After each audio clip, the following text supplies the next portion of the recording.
Bad riding habits often creep up on us without us realizing it. And most riders, if they realized they were doing something wrong, would do something to fix it. Well, this week on MCrider, we're going to look at 5 bad riding habits and how you can fix them. So stay tuned for this week's video and see if any of these are affecting you.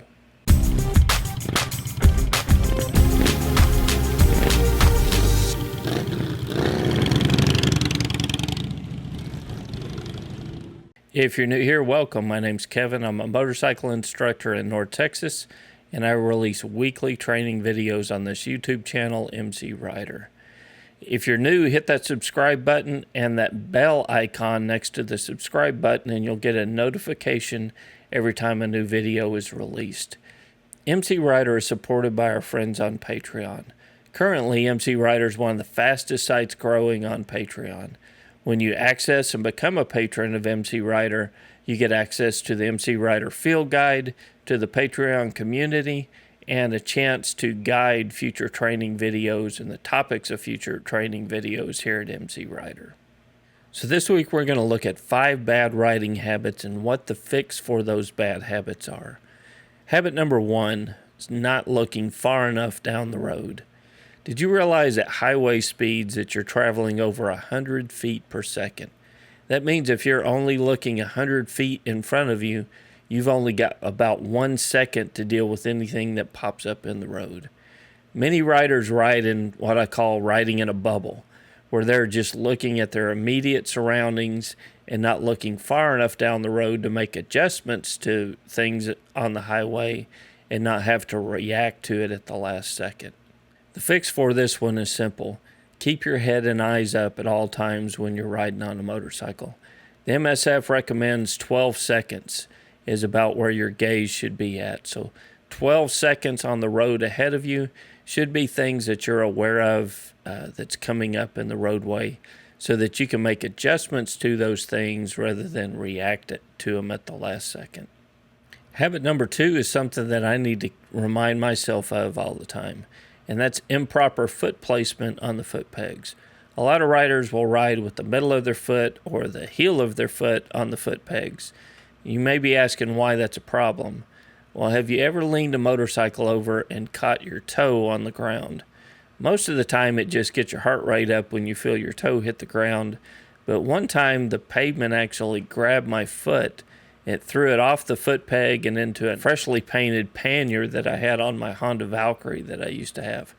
Left a nice gash in the pannier where my back of my foot and my boot hit the pannier, and it actually felt like I'd broken my toe and injured my ankle in the process.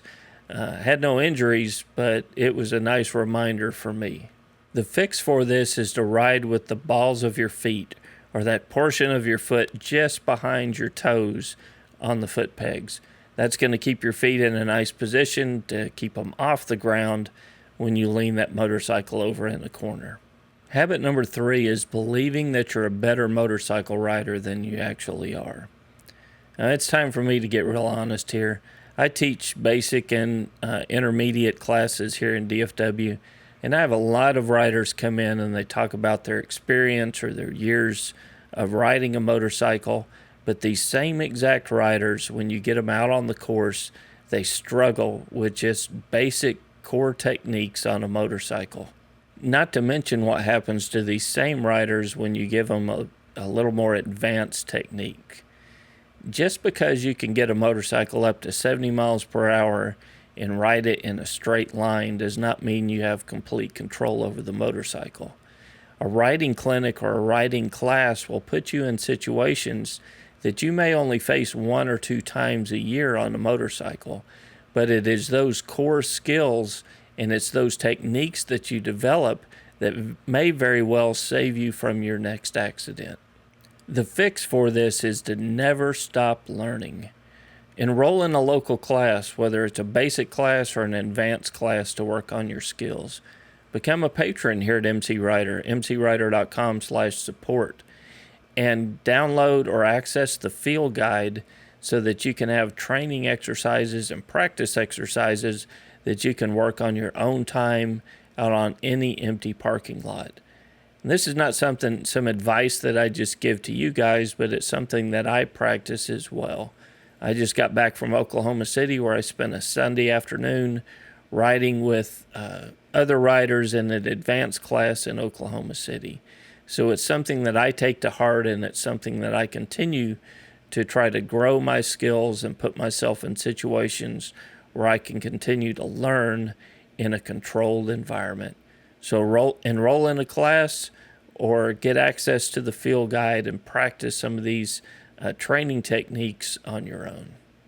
Bad habit number 4 is not looking far enough through a curve. Many riders enter a curve and have no idea what's at the apex or beyond of that curve. Now, we all realize that it's much harder to get a motorcycle to come to a stop quickly once you have the motorcycle leaned over. So why would you go into a curve and not know what's on the other end of that curve? The fix: look. Remember our cornering series here at MCrider. We worked on slow, look, press, and roll. Now, there's a reason why you look before you lean a motorcycle into a corner. That's so you can see if there's any obstacles on the way through the corner. Not only that, but your motorcycle is going to go where you look. So the next time you go out for a ride, practice on looking and not just moving your eyes through the corner. Turn that head, point your nose in the direction you want the motorcycle to go. You'll be surprised at how much more you can see and how much smoother your cornering will be when you develop that technique of looking through the corner. Bad habit number 5 is riding at the limits. By riding at the limits, I'm talking about riding at the limits of your skills, riding at the limits of your traction, and riding at the limits of your motorcycle.